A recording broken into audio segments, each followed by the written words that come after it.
Hey, what's going on, that's everybody? It's Dr. Homebrew. We're back in the virtual studio here, the virtual tasting lab, I guess, or whatever you want to call it. And we have a bunch of homebrews to get through. But before we do that, of course, we want to thank 5-Star Chemicals. You can go to 5starchemicals.com and learn about every different single solitary way to make your homebrew better, which is cleaning it and sanitizing it. I sort of ruined it for you. That's the spoiler alert of this whole thing. Cleaning and sanitizing. In that order. You can't sanitize a dirty thing. You can't just go, oh, this carboy's kind of yucky and mungy. I'll just soak it in Star San and it'll be fine. you can't sanitize the dirt and then clean the dirt off. Right. That's not how it works, man. Oh, come on. You can't sanitize dirt. What are you talking about? that crusty stuff that's all like baked onto your bottles and the inside of your counterflow chiller and stuff. You can't sanitize that? No, apparently not. I don't know. That's what I'm saying. What do I know? I'm just an idiot. But anyway, go to 5-Star Chemicals. They are not idiots. They know exactly what they're doing. Yeah. We just talk about shit. Like we know what we're talking about. But anyway, welcome everybody. It's exciting times here in Dr. Homebrew. Because we need beers. We need things to drink. We're going to have a Pilsner, I believe, on this show with Spencer here, who is our guest in the first half. The second half, we're going to have Gordon Strong on, and we're going to talk about Bjcp guideline changes and revisions that have happened over the last however many months. But 2015, I think, was the last guidelines release. Well, there's a new one out, since December 2021. So there you go. It's now the December 2021. So we're going to new deal. Talking to Gordon about that. And then our next show, we have 2 sour beers to get through, and that's it. So if you're dying to get on Dr. Homebrew, email brian@thebrewingnetwork.com. Anything that you have that is fermented, we will taste. Fucking sauerkraut. I don't care. Doesn't bother me. Are we going to drink the juice of the sauerkraut and then judge that? Or are we going to eat the sauerkraut and judge the sauerkraut? Sure. We'll write guidelines. Why not both? Yeah, exactly. At the same time. So give us a holler, brian@thebrewingnetwork.com. Especially if you live in the Bay Area, you can drop beers off to us. We will give you Brian Shar's home address. I live in, and I can maybe even come, if you're like in the peninsula, I can probably even stop and pick them up from you. Like when I'm going to visit my daughter, we can do stuff. We can make things happen. Yeah, we can make things not like we're desperate. We just want beer. Yeah, and both at the same time. we're thirsty. That's all. Yeah. Yes. So help us out. Send in some beers, brian@thebrewingnetwork.com, and we'll get you on the show. Spencer, welcome, my lad. Hi. What's going on, dude? I want to say I went to get this beer out of the fridge and grabbed a glass, and I just opened it right there, and that cap, the noise that thing made when it popped off the bottle, it was the crispest, like uncapping. It was like everything you imagine every beer you've ever uncapped, even commercial ones, and then amplify it by like times 4. And I'm like, oh, this is going to be a gusher. And I spun it around to the sink and nothing happened. And then I look at there's no foam coming up. It's just still as night. And I'm like, wow, that is a good carbonation pressure. I feel like I walked away lucky that I had all of my eyes and limbs and it didn't explode. So good on you. There's got to be some kind of a party trick to this, or it's a new kind of cap that we don't know about yet, or something. We're going to figure this out. Speaker in it and a little chip that plays down when it opens. Yeah, we're actually going to just spend this whole segment talking about that instead of the beer. Just it's more fun. Anyway, Spencer, what did you send us, man? I sent you a German Pilsner, at least what I like. I'm not an expert on the BJCP guidelines, hence why I sent it to Dr. Homebrew. Yeah. But I labeled it a German Pilsner because based on my palate, that's what it tastes like, and that was my goal when I that was your goal. Got the recipe. Okay, awesome. Is this something you've brewed before? I mean, you look like you're 12 years old. How long have you actually been brewing? Believe it or not. Are you older than this beer? No. No, I'm younger than the beer. Okay, good. No, actually, that's a neat trick. This is actually my first all grain brew, and it's actually my first time doing a Pilsner. The only beer I brewed before that was actually a extract amber ale. And then I was like, I love Pilsner. I'm going to go for it. And I did that. So that's what I sent you guys. So this is your second batch. Yes. Your first Holy batch cow. being an extract amber, and then you went, fuck it, I'm going to do all grain and Pilsner at the same time. Why not learn two entirely different things, right? Why not? Why just learn one thing about all grain, but let's also learn about lagering. Yep. Okay. All right. Well, good, man. Look, did you learn German to read some German instructions for how to brew this? You know, that's my next project. You know, German. I'm doing it right now. Yeah, I've got some tapes you can borrow. Sehr gut. Yeah.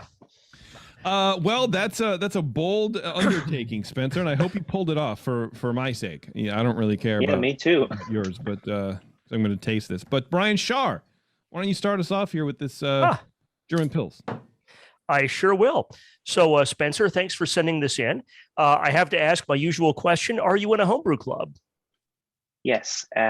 I'm in the Butler County Brewing Society. I just joined their group last week, actually. So. Oh, wonderful. Cool. Where is Butler County? Is that Pennsylvania? No, it's Hamilton, Ohio. Oh, nice. Sorry, you're in Ohio. I probably made the cardinal mistake of confusing you with a Pennsylvanian, because I hope we don't have to fight now. This might be the first time both of our guests are from Ohio on this show, right? But first, Can I do something real quick? I want to just do the opening so I can taste the beer with you. Ready? Here, look, this is the fill. It's down, a ways down. This one's down by the shoulder of the bottle. It's in a nice Barsteiner, a German bottle, but here. See what I mean? That's good. That's real good. Pop goes the weasel. Yeah. That's pretty all right. impressive. So Okay, yeah, Brian. that was in my notes. I'll hold this up to the camera. It's maybe a little bit too, the light balance is wrong, but I made a note: big hiss on opening. You know what? That's it's we drink a lot of homebrew on this show. We get people sending us good homebrew from all over the country, and it's rare that you get a homebrew bottle that when you open it, you have that authoritative pop and the cap comes off. So I commend you for that. And if that's like the 7th beer in a flight of 9 beers, it'll wake the judges right back up. They'll be just like, oh man, I was sliding, but now I'm fully awake. And I totally agree with everything Jason said. It's getting a homebrew carbonation right is one of the most difficult things to do in homebrewing, I think. Whether it's in a keg or a bottle, getting that end product to have the right carbonation, I think, is just devilishly hard for a variety of reasons. And it's your second beer and you've mastered that. So you have some sort of innate homebrew talent that needs to be acknowledged. So that's pretty awesome. You're a natural. So I'll preface this because I didn't give this beer a bad score overall. But I'll kind of jump a little bit to the end first. I really thought it was well made. I think it was maybe not quite a German Pils, and that's ultimately, you'll hear my score sheet as I go through, and I don't shock you with the score. It's very clean in the aroma. Pilsner malt dominates. That Pils malt is very distinctive, and it's got that kind of sweet, rich aroma. I wasn't getting any hop aroma, even after it warmed. I poured myself 2 samples. I had one bottle that's been out for about 2 hours, 2.5 hours, and one that has been just out of the fridge. And it's not like it's hot in my house, but it's not super cold. It's probably like 68 in here, 66. And so it's not a hot beer at this point, but usually if there's some hop aroma, it's going to come out from being out in the counter warm, and I just didn't get any. That's an important aspect of this style, and it's one of the key differentiators between Pils and Helles. So there's no off aroma. There's nothing bad about this. For your first lager beer and your first all grain beer, I mean, this is just spectacular. I've had lagers from people that have been doing lagers for years that have off flavors, and there's nothing off that I could tell about this. So I gave this 6 out of 12 from a stylistic and not a technical standpoint. Appearance 3 out of 3. Sorry, Brian, go ahead. Did you get any kind of oxidation at all? I'm just curious. Even in the warmer sample, I'm not getting it in the aroma. Okay. I'm not not really getting any in the flavor either. Okay. After it's been sitting out warm, as oxidation is typically either that cardboard or a honey, and I'm not really getting either. Yeah, I'm just trying to dig at something I'm getting in the nose that I wasn't sure if it was oxidation. Yeah. So go ahead. Sorry. I mean, it's entirely possible it's oxidation and you're getting it and I'm not. That could happen. It's everyone has different thresholds for that, that kind of flavor or that aroma. So appearance 3 out of 3. It's extremely clear. This is just a crystal clear beer. Head is large and long lasting. It settles somewhat quickly, but it persists a long time. Straw color, it's exactly the right appearance. Flavor, initially the flavor is Pilsner malt with medium balance coming up to balance in mid palate. It's well attenuated, not worty. It's can be tough in a lager fermentation to get it to ferment all the way. As far as I'm concerned, it tastes like you got it to ferment out all the way. There's, as with the aroma, there's not really any hop flavor. So kind of the same comment there. The hop flavor, kind of a medium, to medium high hop flavor is one of the hallmarks of a German Pils. And I just don't get that. Finish is long and balanced a little bit toward bitterness, but overall it's a very balanced finish. No, I'm not getting any off flavors. I think it's very clean, but I give it 10 out of 20 for stylistic reasons. Mouthfeel, 5 out of 5. Body's medium. Carbonation's medium to medium high. Probably more toward medium high. No warming, no astringency. Not creamy, but it's got carbonation, so it's perky in the mouth, and its mouthfeel is fantastic. Again, 5 out of 5. Overall impression, I gave it a 5 for a total of 29. I really like this beer. It's clean. There's no off aromas or off flavors that I can detect. Carbonation is high, as we've discussed, or medium high. It's getting that in a homebrew and getting it in a bottle and getting that to somebody is something to be commended strongly. This would easily be, to me, 40 plus points if the hop aroma and flavor were present. There's such key elements of this style to be missing. And I understand, I made a note here at the end, I wasn't getting cardboard or honey oxidation, but I was wondering, well, maybe there was hop in there, that hop flavor or aroma that just kind of aged out. But I'm not getting any of the character that would indicate that this is an old beer.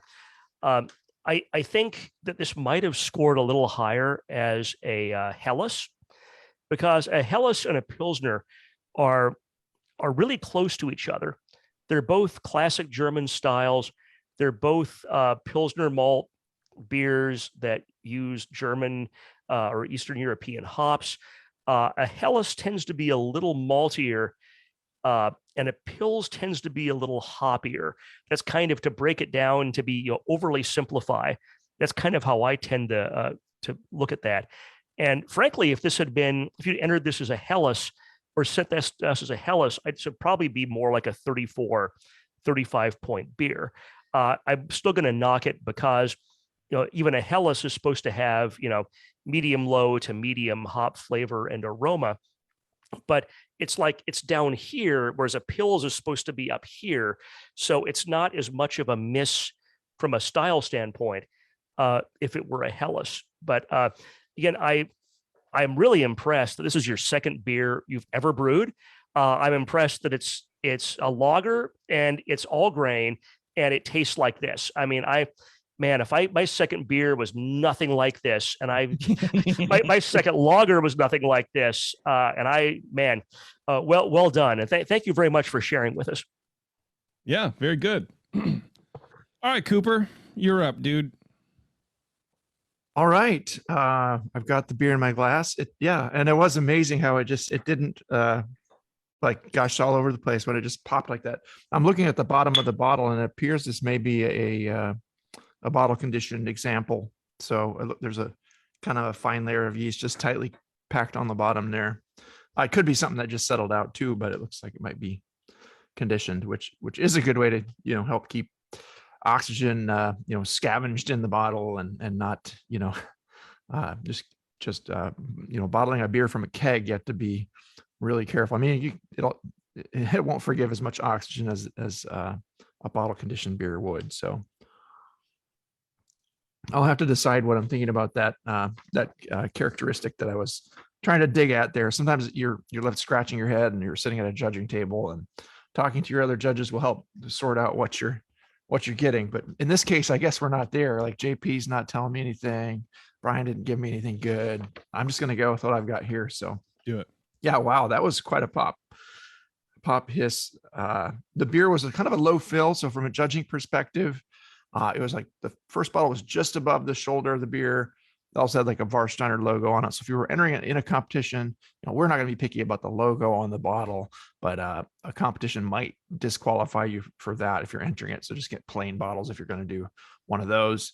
The fill was probably about 2.25 inches from the cap. You want to get it up, more like 3/4 of an inch at the most, kind of territory. Have them be uniform too. But that's a fine point. What really matters is how the beer tastes and smells and everything. So in the aroma, I'm getting a low malty aroma. At first, I was thinking somewhat on the stale / oxidized side.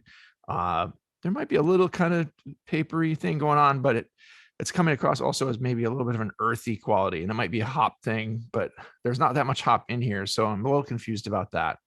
Where would that be coming from? This little earthiness, or it's not really wet cardboard. It's really, really muted, and it's kind of backgroundy, but I don't know. It's slightly fruity. Let's say there's kind of a muted herbal, spicy hop. I didn't get any DMS or diacetyl, so it's pretty clean. There's not a lot of sulfury notes detected in here. I thought maybe it seemed a bit cidery, almost like a little sweetness to the nose. I also gave it a 6 out of 12 there. Appearance wise, it's kind of a dull golden, slightly on the grayish side of golden, or just a light golden, very clear, just brilliant clarity. I like the appearance, the color wise and clarity wise. The head starts, pretty high if you pour it straight down the glass, but it has these kind of crackly bubbles that it starts big and falls apart pretty quickly soon after you pour it. So I dropped it a point for appearance, down to a 2 from 3. Flavor wise, it's malty sweet. That's kind of there's an odd like kind of apple juicy fruit gum like fruitiness behind that. I don't know what that was coming from. We'll want to talk about your fermentation temperature, see how you did your lagering and things like that. But it's a little fruitier than I would expect in a German Pilsner. So the malt is somewhat grainy also. That's nice, but it's not screaming like the classic German Pils malt to me. Very low hops with just minor bitterness. Hops kind of herbal in quality, maybe a little spiciness in the background there too. The spiciness can come from multiple different things. It can come from phenolics in there, but I don't think it was like a phenolic from a wild yeast or anything in there. But there's something just a little bit dulled about it, and I think maybe it's just that the hop is not there to balance. I'm trying to think, is there any honey-like quality to it? It's not really honey-like. I think I was trying to talk myself into that, but it's not really there. So the finish in it too is semi-sweet, I would say. It's got a little something that gives me the impression of sweetness in it.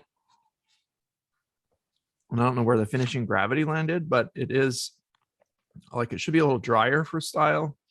And it's definitely balanced to the malt. You definitely want to bring up the hop in this to have it be a better example of a German Pils. Then there's kind of just sweetness in the aftertaste, a little sweet malt in the aftertaste lingering there. And it could also be there's lacking some minerals to play off the bitterness that is there properly. I'm not sure of the fermentation quality. It's not coming across like a classic lager, but it's also not like a really flawed fermentation. It seems pretty cleanly fermented for the most part. So I'm kind of struggling with it. I gave it a 9 out of 20 for flavor, just because of all those things that kind of made me scratch my head a little bit and weren't quite to style. And I thought maybe a little defective, but it's not glaring, but just maybe some minor issues there. Mouthfeel wise, medium bodied, a bit heavy for the style, just a little fuller feeling. Medium high carbon dioxide, no obvious astringency or creamy qualities. It just kind of slides out the tongue. I thought maybe I got kind of almost an oily quality to it in a way. And I'm also trying to figure out what is in there that's killing your head like that. But it does have a different kind of mouthfeel to it. I gave it a 3 out of 5 for mouthfeel. No real warmth in there either. It shouldn't have any of that. Yeah, overall, it's an interesting beer to drink. It really is refreshing, and it's a good beer. It's enjoyable. Has some of the expected elements of German Pils style, just falling a bit flat when it comes to certain elements. Whatever that earthy quality that's in there, we want to figure out how to twist that around and maybe get more of a noble hop character in there instead to balance off of the malt that is there and bring up the more characteristic German ingredients. The German Pils malt, obviously a real quality malt with a good crush, and mash it the right way and get it all, keep everything happy.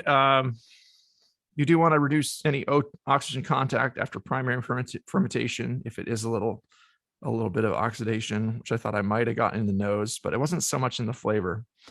I just check the lager fermentation profile, avoid any fruity qualities, make sure you're using the right yeast strain for the style, and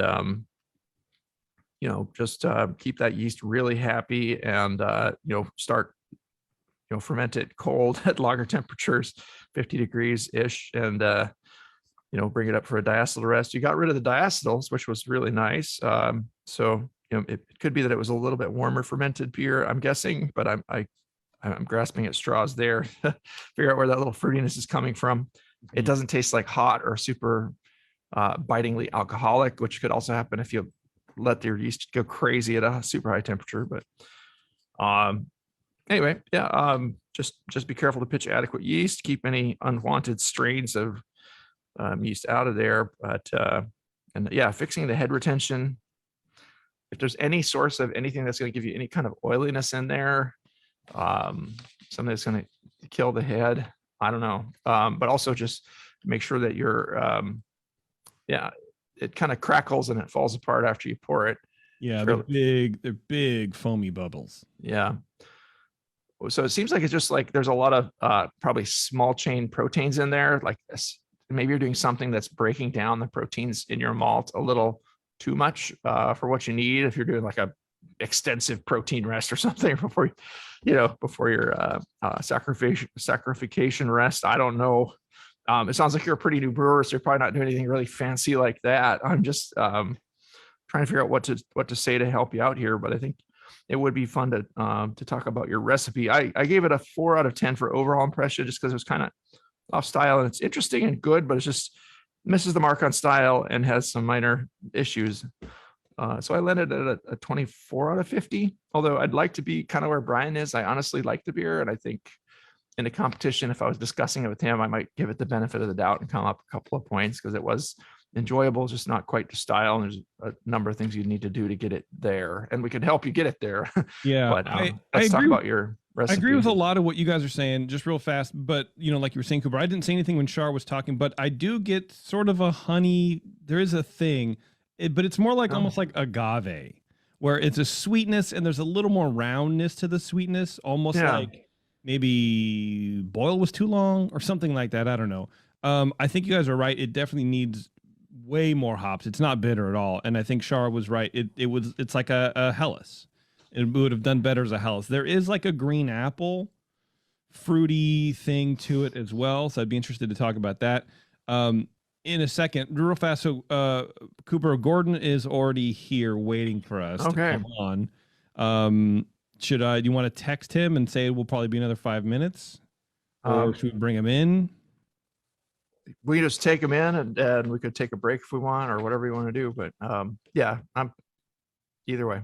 Let's take him in. Maybe he'll just wait for us. We'll just do this on the fly. You can help us sort it out here.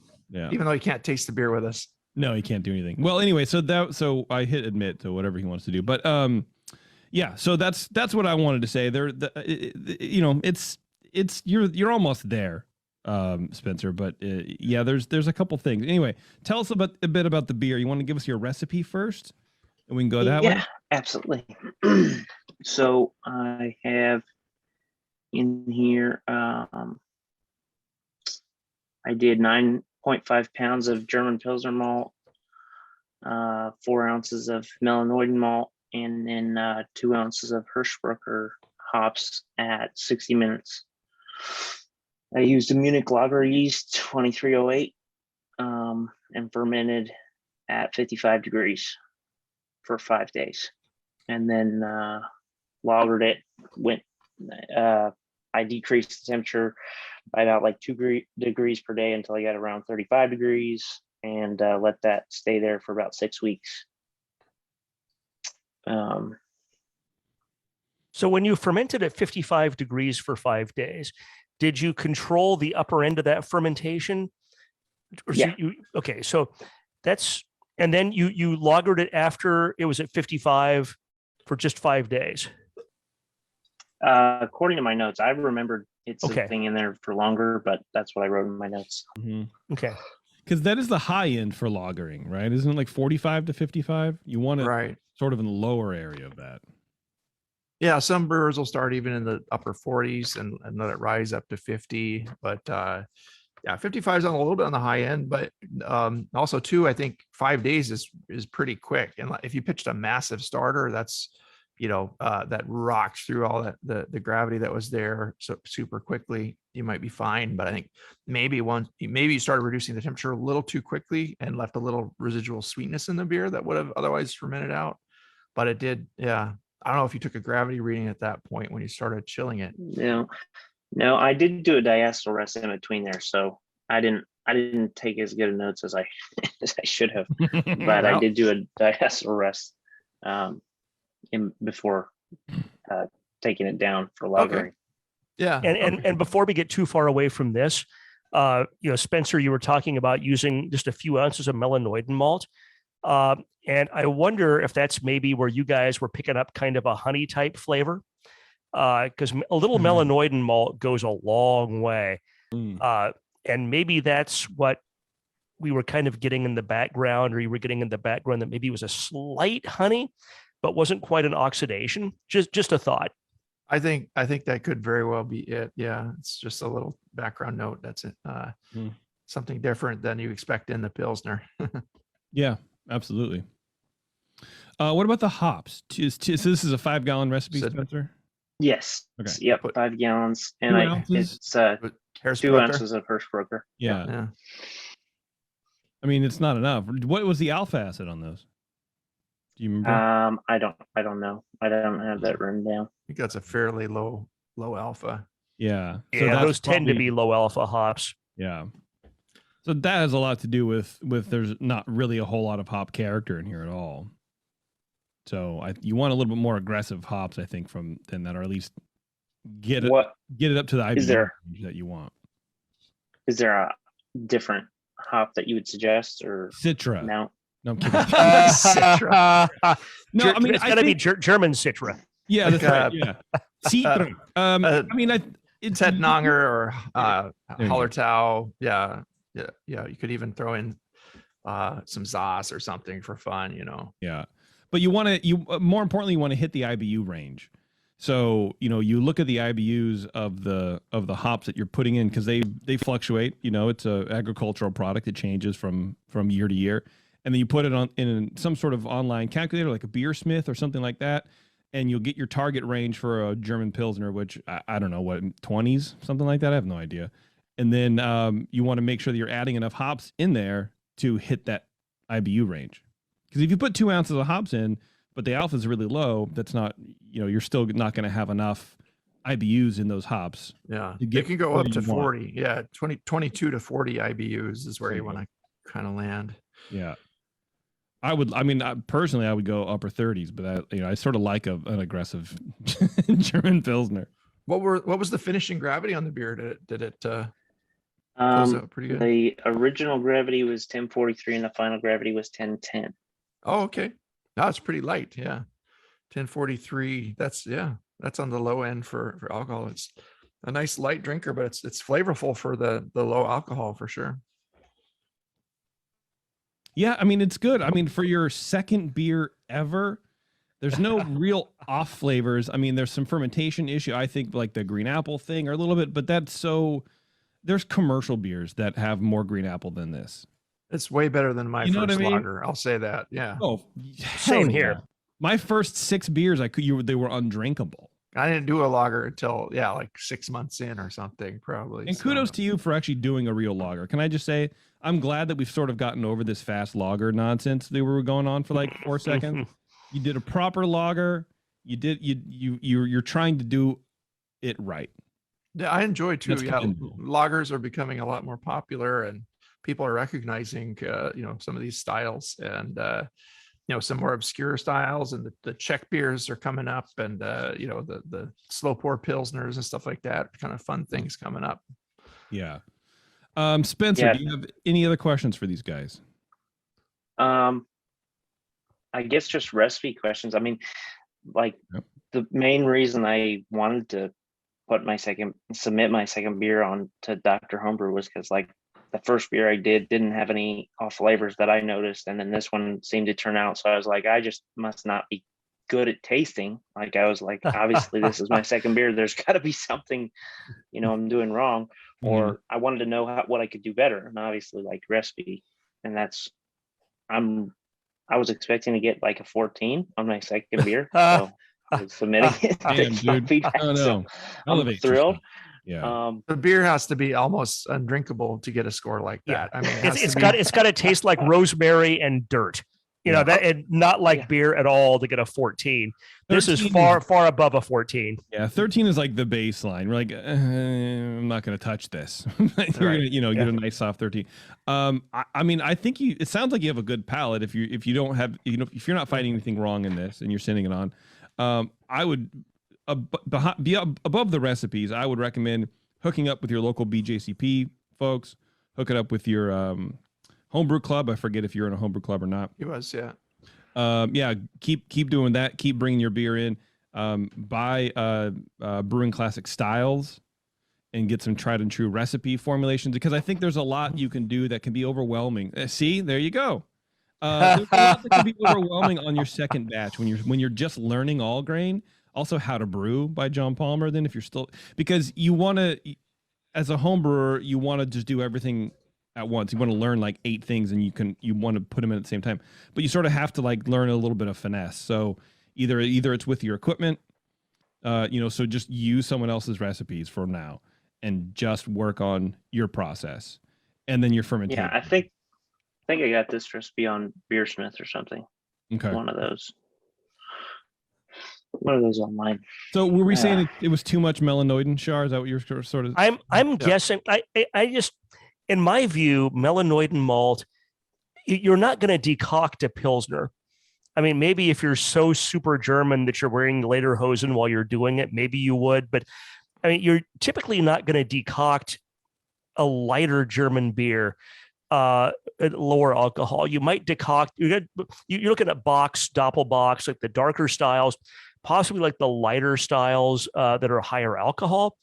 But I feel like and this is just a guess.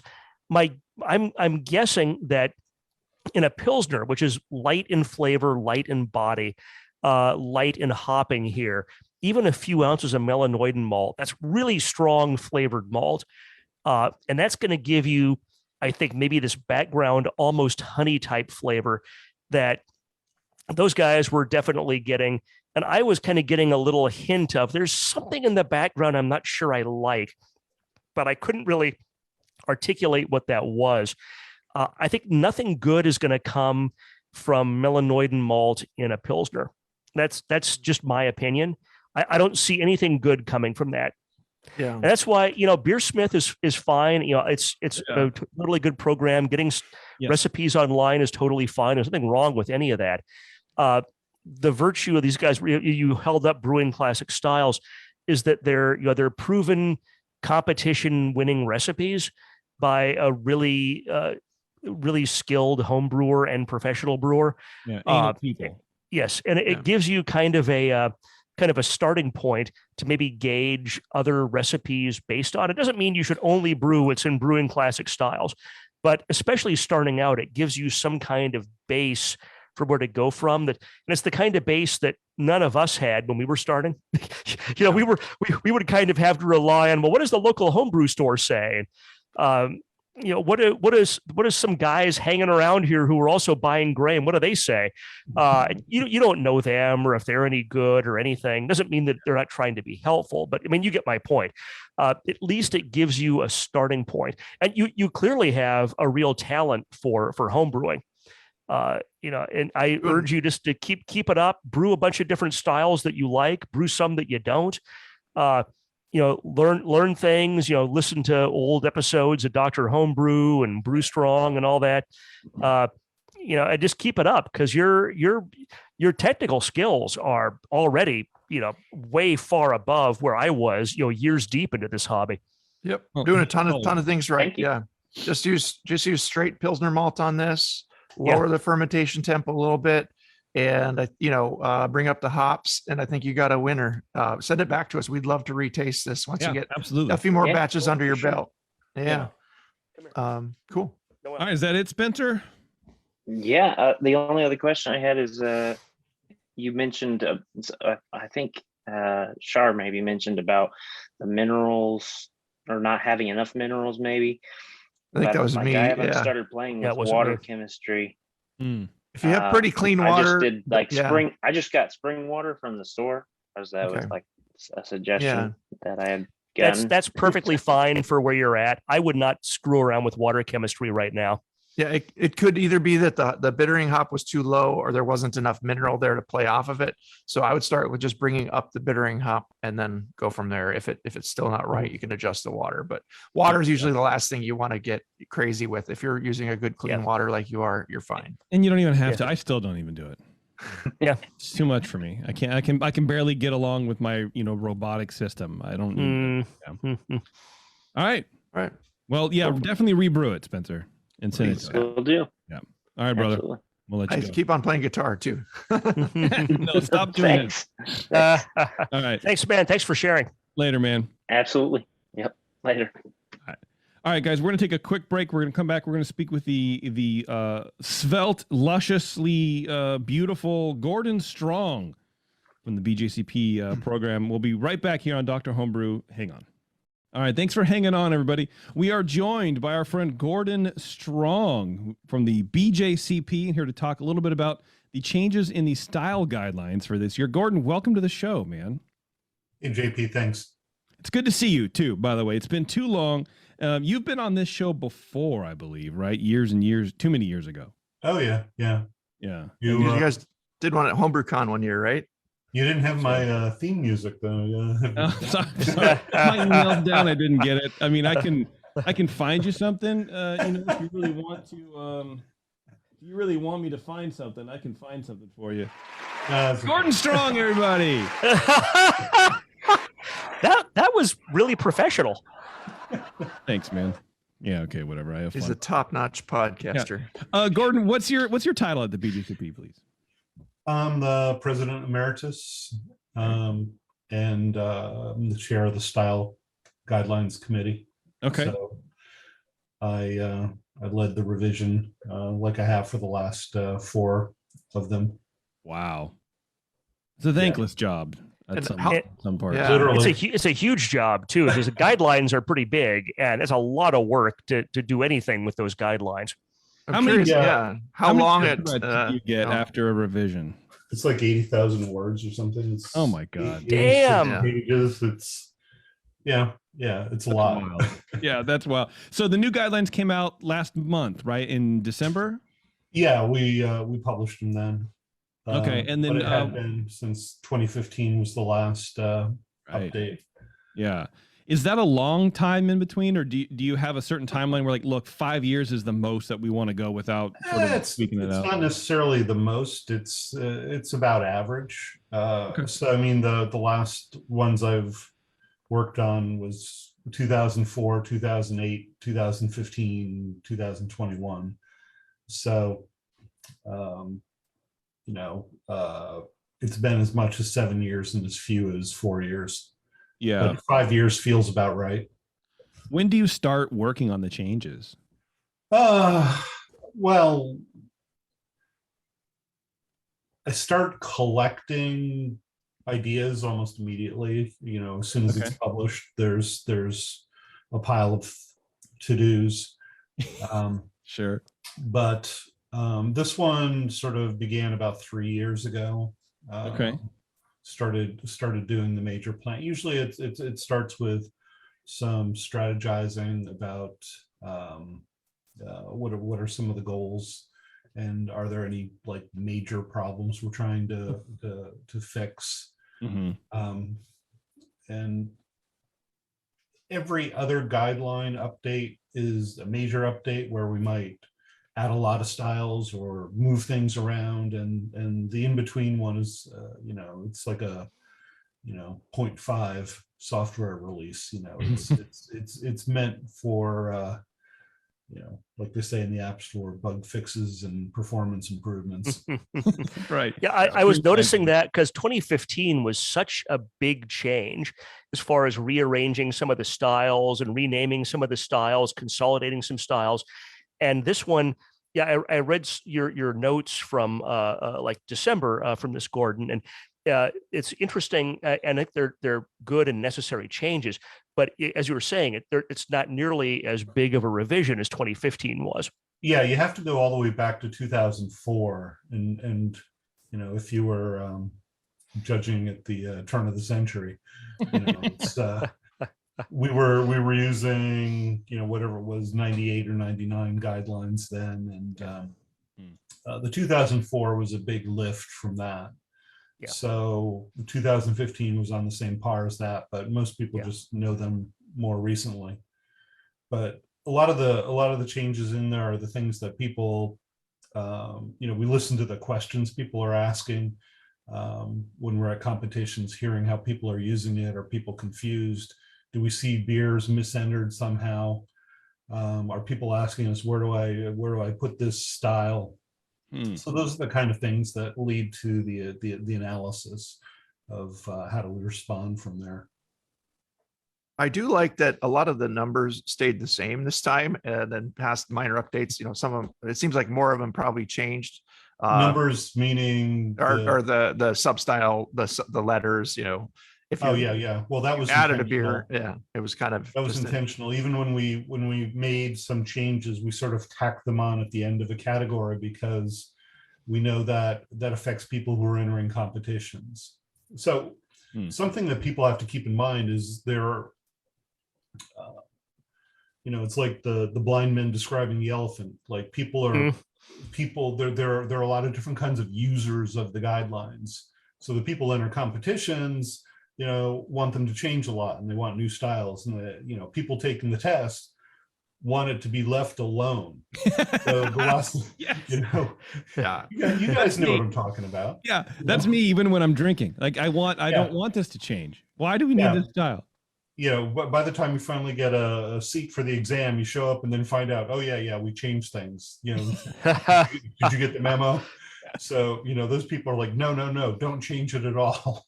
Yeah. So there's that sort of natural tension. Plus, a lot of people tend to think, the 2015 ones changed a lot because we tried to internationalize them more so that people in different countries could use them. A lot of the styles we're talking about are from other countries. And, we tended to describe them in earlier editions like they were all US imports. So, some comments, people didn't really articulate the problem. Like, the Brits would say, oh, there's some problems with the UK styles.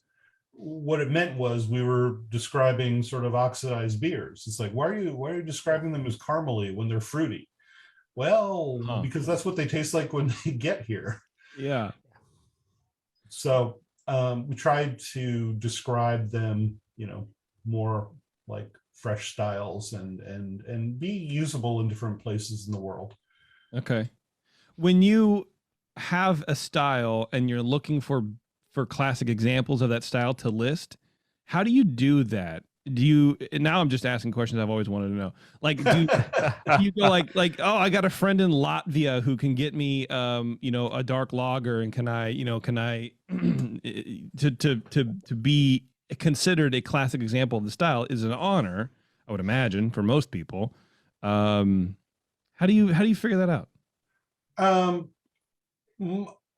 A good 2/3 to 3/4 of the examples in this were put together by Chris England, and that's something that he works on a lot. I mean, I did, the rest of them, maybe a third of them. And so I can tell you what I do. I don't know what he does. But, we travel. So when we try a good example, we make note of it, especially if it's close to where the style originated or is known for. Okay. Other than that, like if we're at big commercial competitions, if we're at the GABF and we go around and try things, that's how we try. It's not what necessarily winds up in our store. We do look at if we're stretching to come up with examples, we might look at things that have won medals in big competitions repeatedly. That can sort of substitute a little bit for ones that we haven't personally tried, but we try to taste these things during travels and judging and things like that. Makes a lot of sense. That makes a lot of sense. That's cool. But because they could win medals, but they might not be described by the brewery as that style. So right. That's a and clash. if you have to rely on some crowdsourced thing, yeah, you have no idea how accurate that is. No, I was just hoping you were going to get free beer from everybody. Everybody's like, dude, this is my Scotch ale has to be in. You got to. I hope that too. So, but you don't want to have this rely on untapped.cz for like Czech dark lager or something. No. In some of those cases, we deal with local homebrewers who can do the same kind of things that we do and try these kind of examples.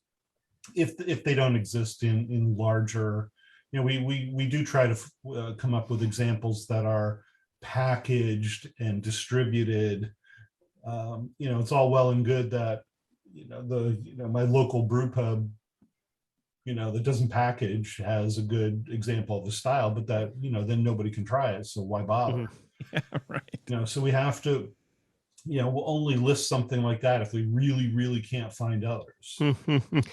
Or if it's so iconic, like with the I don't mean to focus on the Czech styles, but I really want to go to Prague someday. It's on my list of places on my short list. But even I've heard of the U Fleku brew pub, and I know that's like the classic example of like all these Czech styles. And most of us will never get a chance to go to U Fleku, but it's so iconic. I mean, the place is 1,000 years old or something, 500 years old. It's a really old brewery. So 500 or 600 years, I think. Yeah. So those things I get where, maybe it's a brew pub most people can't go to, but if it's that iconic of a representation of the style, then of course it has to be the commercial example. Yeah. Right. But I mean, in those kind of cases, like in Czech styles, I had a number of people that helped in 2015 that were there, and some people are pretty well renowned, like Evan Rail, people that aren't just making stuff up. I mean, you have to be able to trust their palate and what they know about,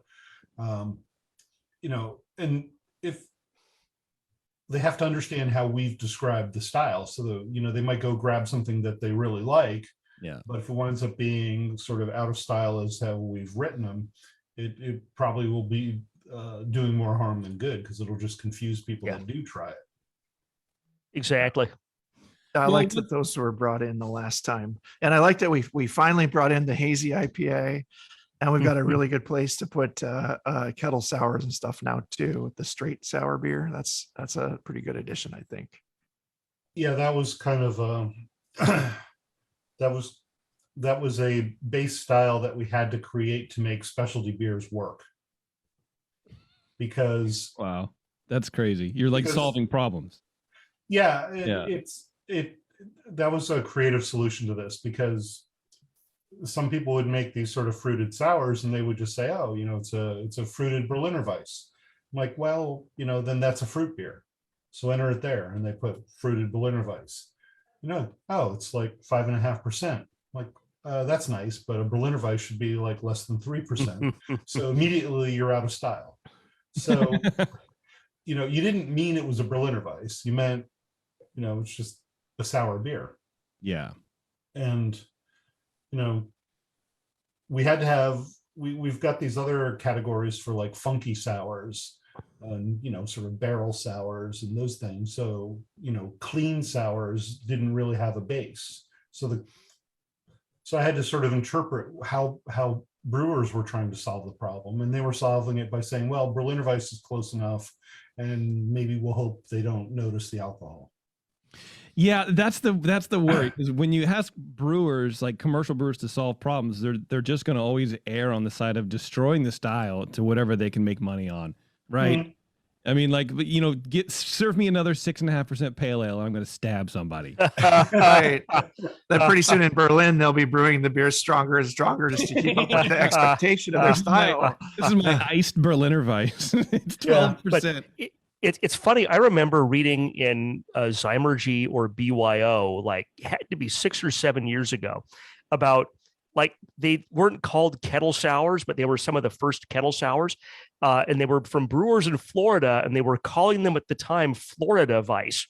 Ooh. Right. Where they were putting like Florida tropical fruits into something and doing the kettle sour process to make a Florida Weiss. And that terminology didn't stick around, thaintfully. Yeah. But that's kind of where some of that, I totally, thinking back to some old. People asked me about when I, people in Florida asked me about it. Why didn't they call it Miami Vice? Oh my God, that was the absolute. That's the winner. Oh my God, Cooper. Dad joke. No, that's not dad joke. That's just good branding. It's true. Yeah, that's because the beer isn't cool enough to be called that. Basically. So we've got an appendix B now, local styles. Some of this is in Spanish. I'm going to need to learn Spanish. This is cool. Ojalá que sí. The Argentine styles and the Brazilian styles. I mean, those were there last time, but we added to them. Yeah. That's yeah. So the Catarina sour is what I often hear from the Florida people about, like, we had Florida Weiss and it's the same thing. It's like, yeah, and they sent me a style, and it basically said it's a Berliner Weiss with fruit, and I'm like, well, there's a place for that, and it's called fruit beer. Yeah, so if they had said, no, you need to invent a new base style in order for this beer to make sense, then I might have taken it more seriously. But honestly, I never see them in Florida.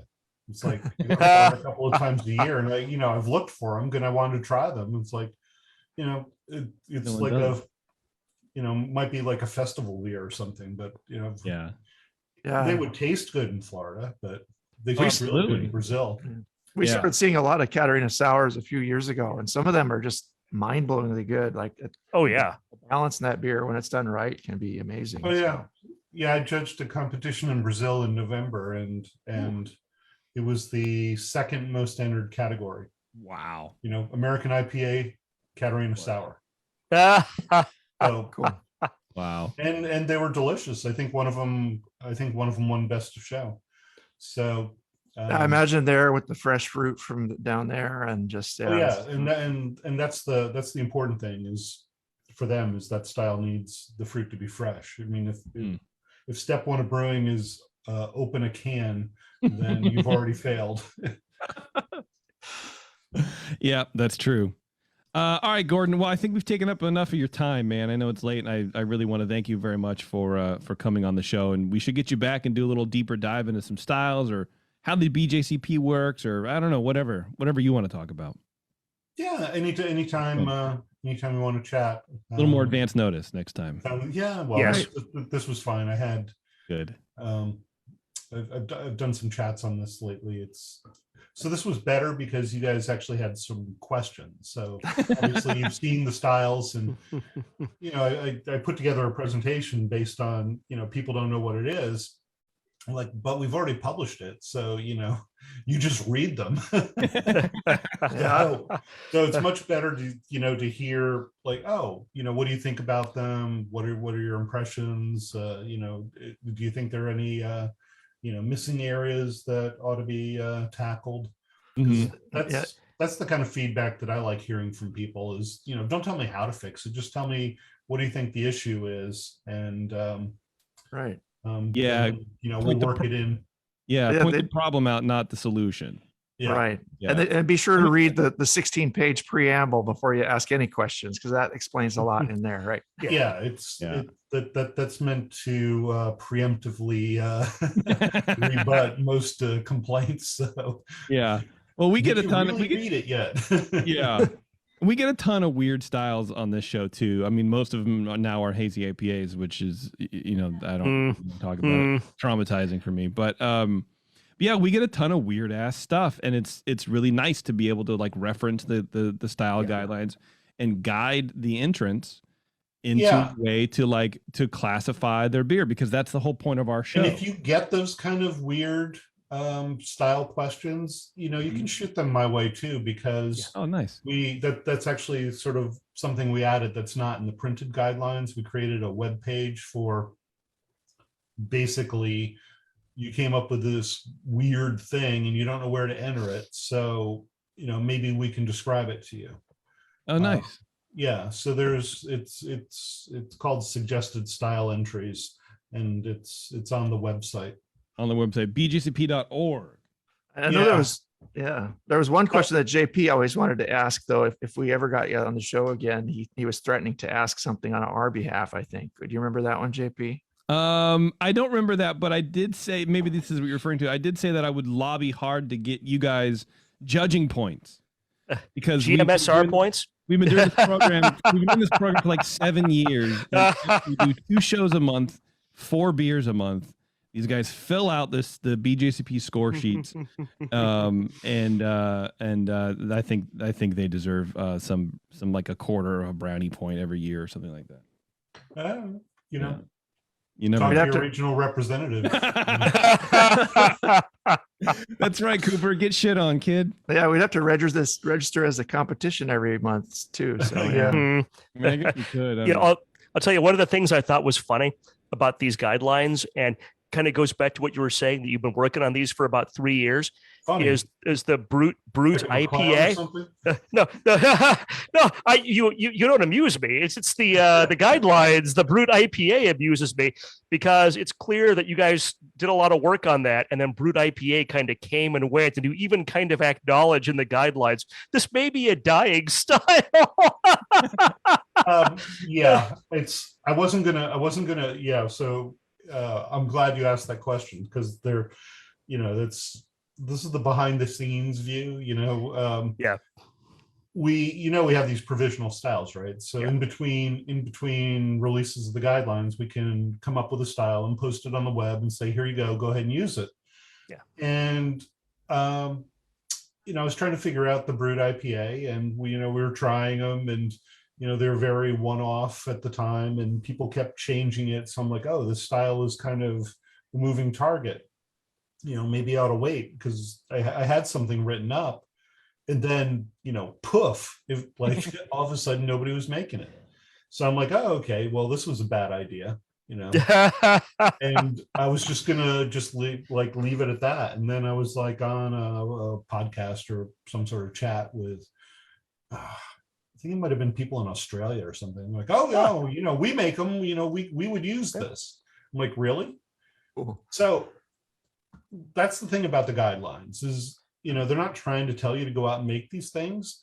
Yeah. But if you have a competition and one of these shows up, wouldn't it be nice for you to have a reference to judge it against? Yeah. Rather than everybody said, hey, do you remember that thing? So this guy, and that's an excellent point, because I was kind of amused by that as an American, but yeah. There's a whole world out there, and BJCP is a global organization, and we got judges in Israel, South Africa, Eastern Europe, Australia probably has a ton of judges. And just because we may have kind of gotten over brewed IPA doesn't mean that maybe in Brazil or Australia, they're not totally loving it.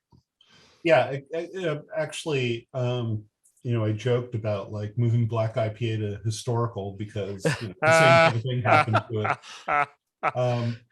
So actually in South America, it's a much more popular style. I mean, you go into you go into a bar and you'll see it, you'll see it. I'm like, oh, that's interesting. I'll have one of those. And then the shocking thing is they're good.